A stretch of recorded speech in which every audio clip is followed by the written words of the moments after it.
You're listening to episode 19 of The Secular Buddhist.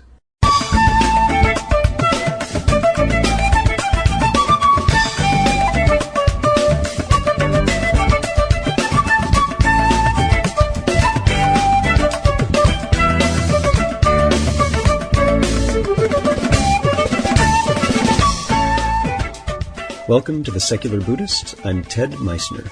The Secular Buddhist is the podcast and website for modern, secular application of early Buddhist thought. The podcast has interviews and roundtable discussions pertaining to engaged Buddhist training and practice, and the companion website has show notes for each episode, along with resource materials on Buddhism, critical thinking, science, secularism, and skeptical thought. Though the podcast focuses on core practice from a secular viewpoint, more traditional teachings are welcome and openly discussed. Today we talk with Sean Faircloth, Executive Director of the Secular Coalition for America.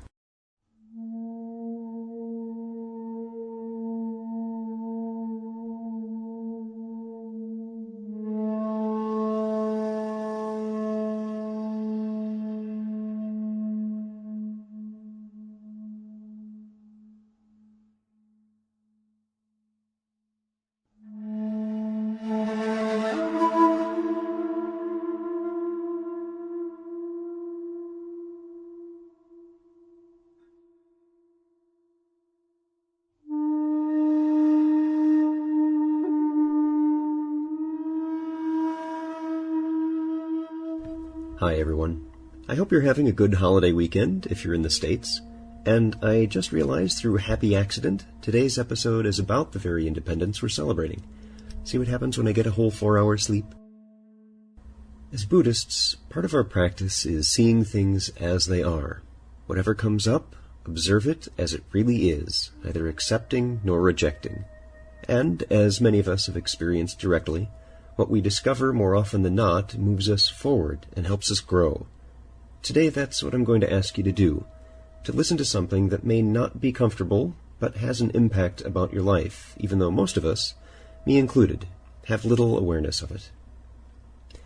Today, as we enter this holiday weekend in which we celebrate freedom, we're going to take a look at one of those freedoms we may take for granted, a freedom that is under more threat than we may be aware of. Not a lot of time is spent in this podcast talking about one part of its mission, which is addressing issues of separation of church and state. Today we're going to do just that in the first part of a 2-part episode. Recently I was fortunate enough to spend a few days in the company of Sean Faircloth. Sean is the Executive Director of the Secular Coalition for America, a group that helps raise awareness about the importance of this separation, why it's a good thing, and how it impacts us in particular as members of what is often thought of as a fringe minority. Sean is inquisitive, intelligent, and passionate about what he does and why he does it. And, unlike many others who are not practicing Buddhists, Sean has very direct knowledge about secular Buddhist-type points of view, as someone who read Stephen Batchelor's Buddhism Without Beliefs when it first came out. Actually, our first day we didn't even get to the interview you're about to hear. Sean wonderfully and happily questioned me about Buddhist thought for the full afternoon. We didn't get to me interviewing him until the next day. Today's podcast is a mix of that interview with Sean, interspersed with segments of his talk given the night before in Minnesota. I hope you'll be patient with the sound. I'm still new at this. DJ Meissner is not a term you're going to hear in everyday conversation ever. So sit back, relax, and have some drink with red, white, and blue. And we are here with Sean. Sean, thanks for being here. Thank you for having me.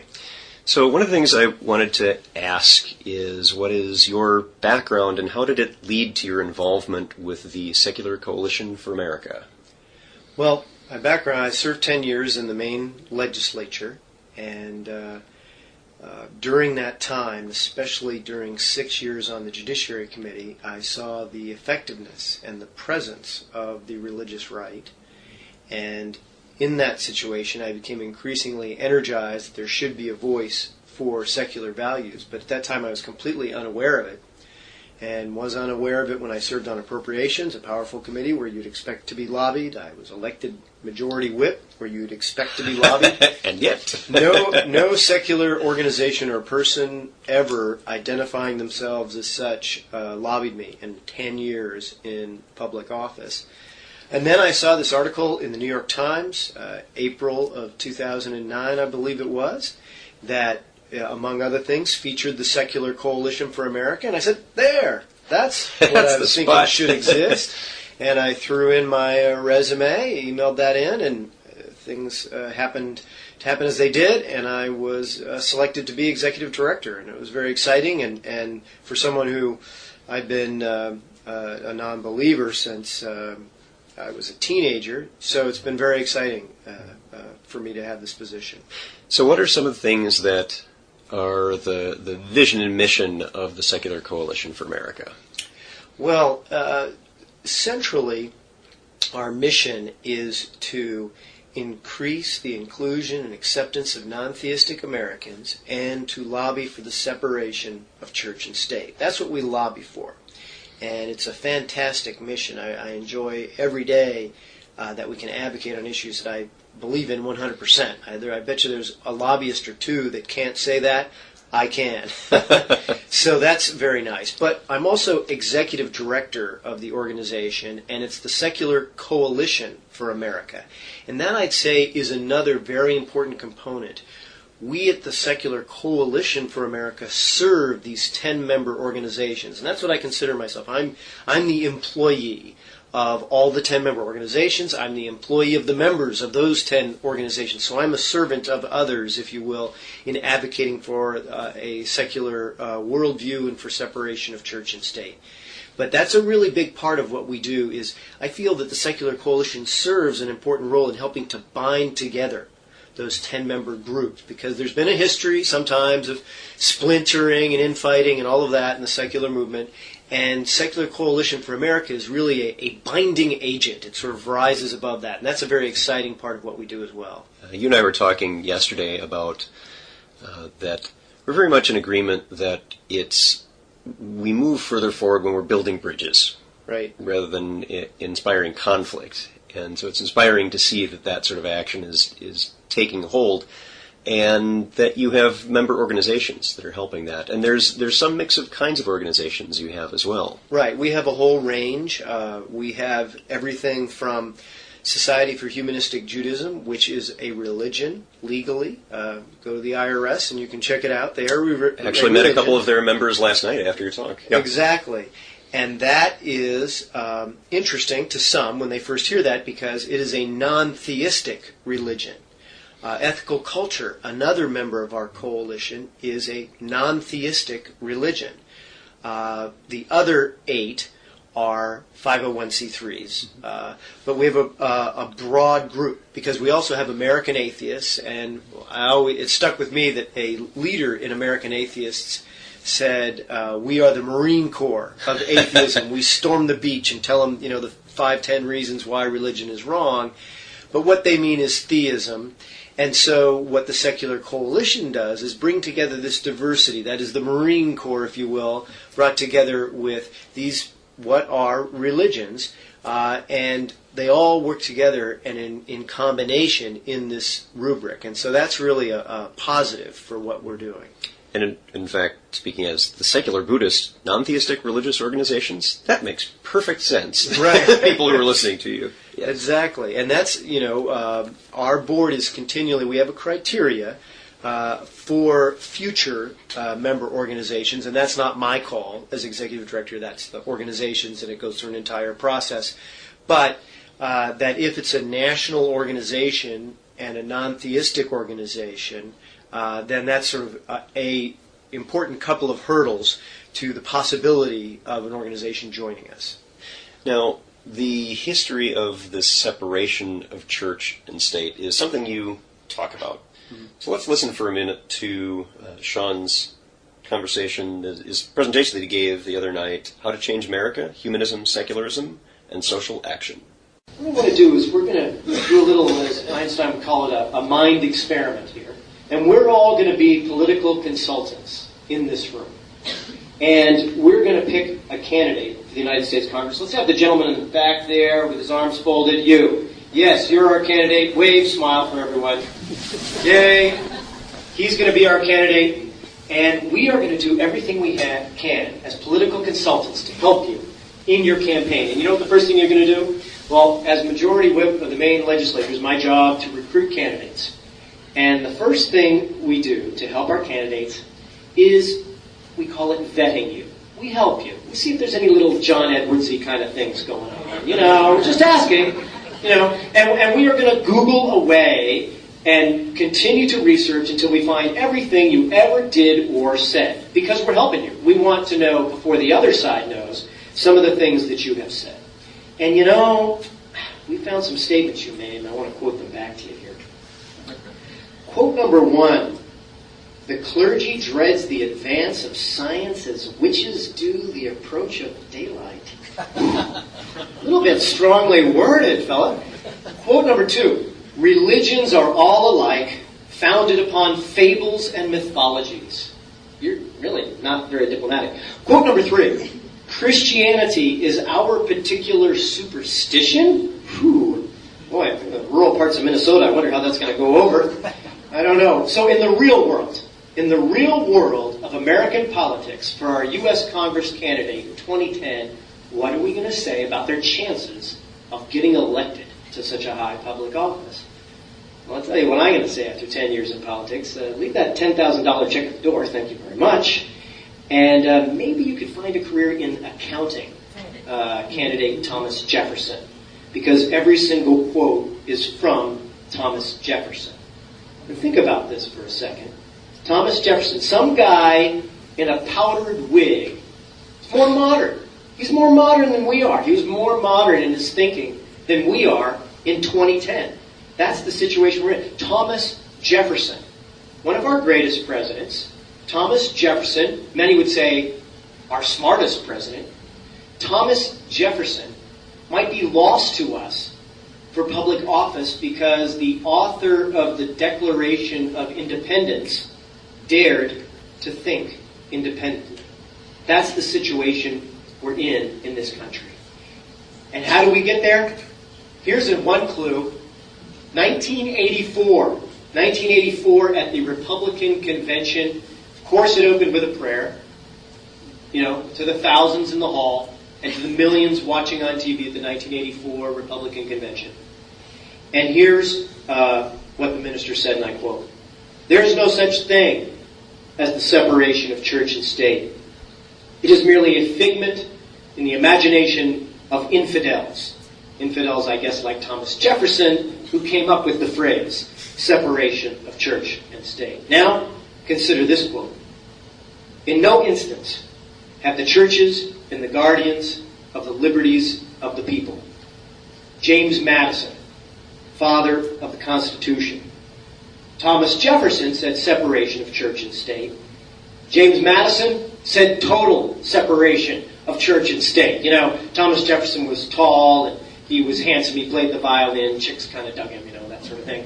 James Madison, short, fat, he was my man. I liked him. He was really strong on our issues. And he wrote the Constitution as the prime author anyway.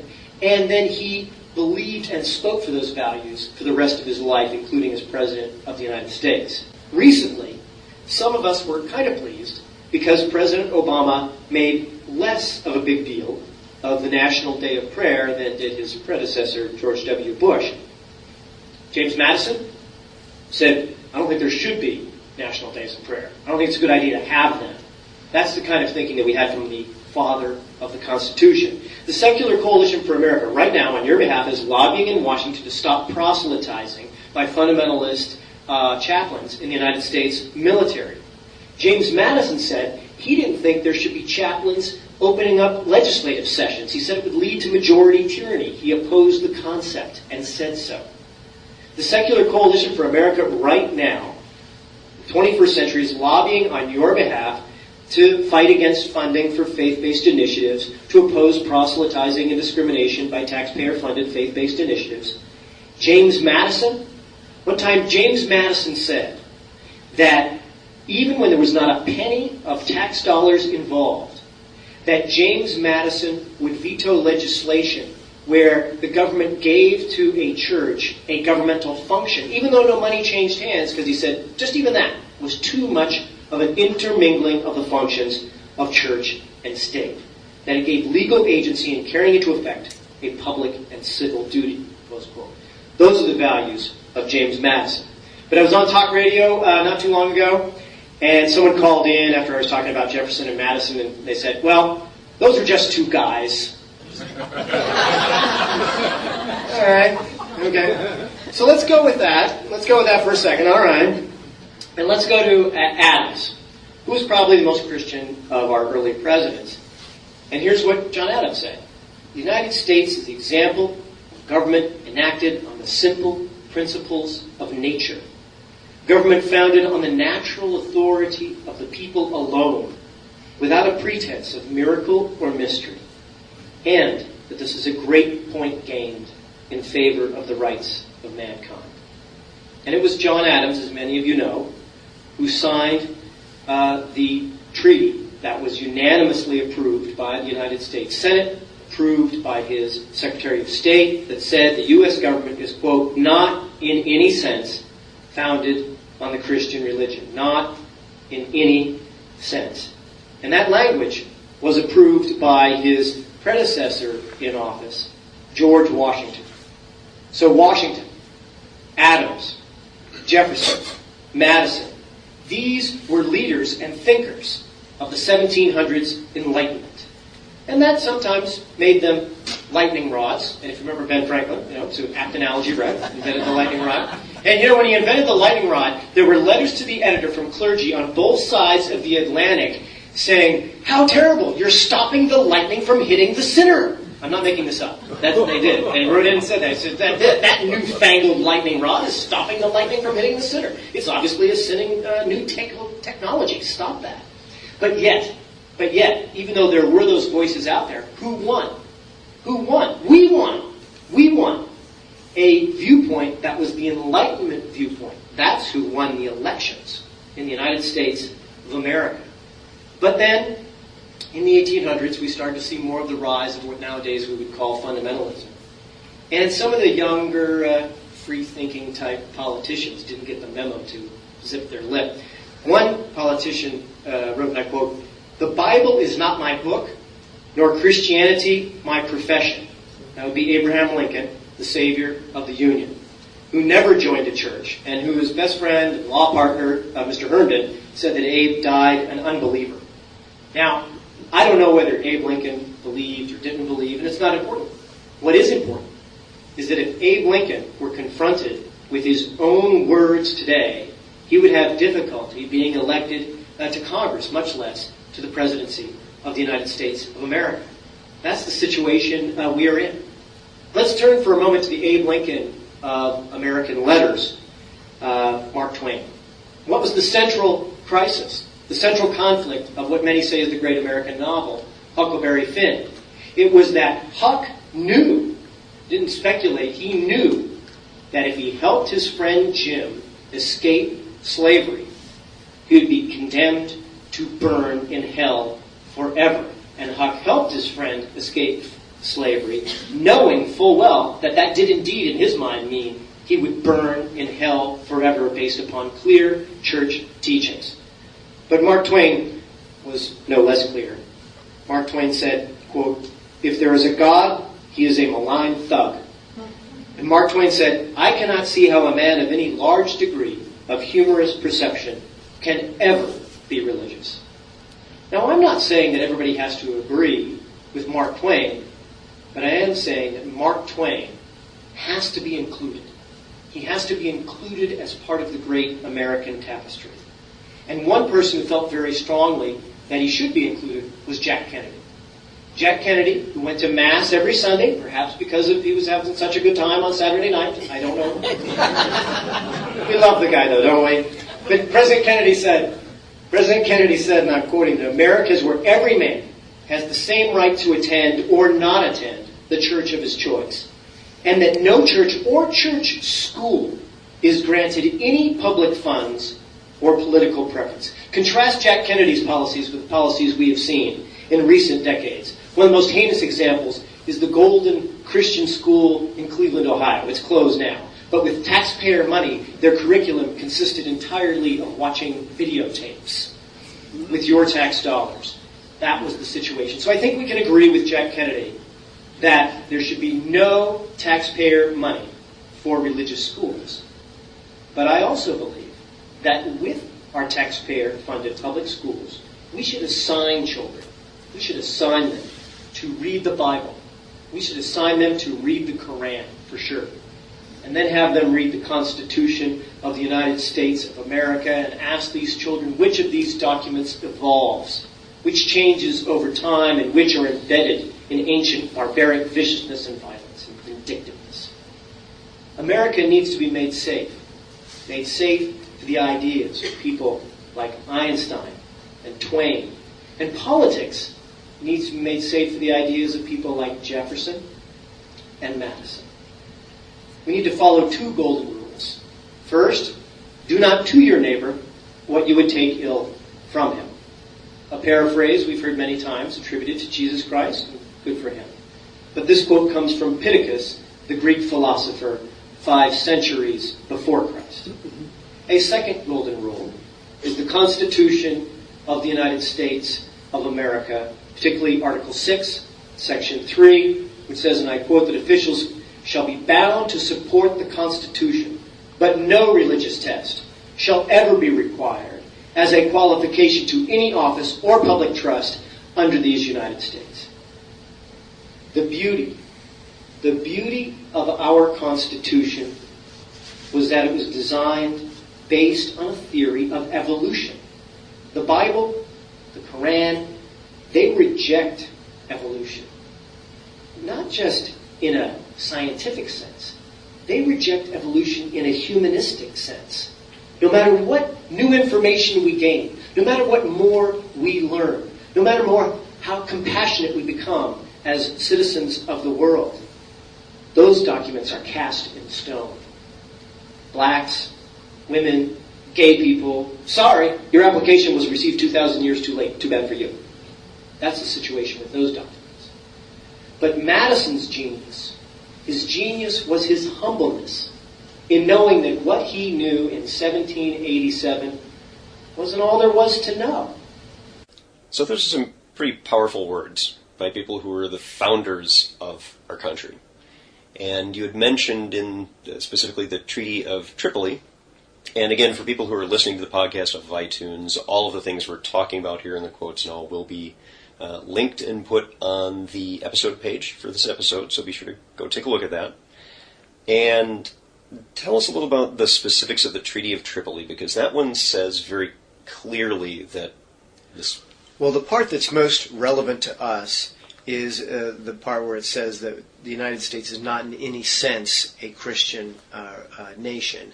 And that is something that obviously flies in the face of a thesis that's been espoused by Mr. Beck and Ms. Palin and these folks. I much prefer Michael Palin, by the way. Much. And Jeff Beck, yes, if I had a choice. But awesome guitarist. Exactly. Yes. But we are stuck in American life with this discussion with Sarah Palin and Mr. Beck. And the unfortunate thing, respectfully but forcefully, is that we have to point out as secular Americans that what they're saying is dead false. It's just false. Our founding leaders were true Enlightenment leaders. And it really was a remarkable time. And I'm fully cognizant of the downsides. You know, as people can appropriately point out, Thomas Jefferson owned slaves, and Madison owned slaves. And there were lots of bad things going on, and the Constitution was not a perfect document. But I still stand by the flag-waving belief that nonetheless the Enlightenment values that supercharged these people was a vision forward. In fact, I think that it's almost underscored by the flaws that are there, that they kind of had a vision that went beyond their time, and that's what they meant to do. They intended that they knew their times weren't perfect and that things weren't right. But they said, let's work on this, and this concept will be a driver to move us forward. And it was not to lock us into Ancient Prejudices, which in my view is sort of the summary of what the Beck-Palin view of what the founders believed, which is simply a factually inaccurate view. Well, and with the recent actions of the Texas School Board, I think, moving forward with revisionist history in school textbooks, it's something for us to be very much aware of and very concerned about, that kind of changing of what actually happened is something we all need to be aware of. That's all we have time for this week. Please join us next week when we will finish up our interview with Sean Faircloth.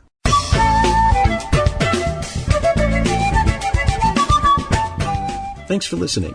If you'd like to learn more about something you've heard in today's podcast, please come visit the companion website at www.thesecularbuddhist.com, and you'll find an entire web page devoted to this and every episode. There are also links to discussions about today's topic on the Secular Buddhist Facebook fan page. The music for The Secular Buddhist is used by permission from John Kaizan Neptune's CD, Steps in Time. Additional music is provided courtesy of Monty Levinson of Taihei Shakuhachi and Rodrigo Rodriguez. Their websites are linked on The Secular Buddhist on the About Music page. Until next time, remember, every moment you have a choice. Make it the best you can. See you next time on The Secular Buddhist.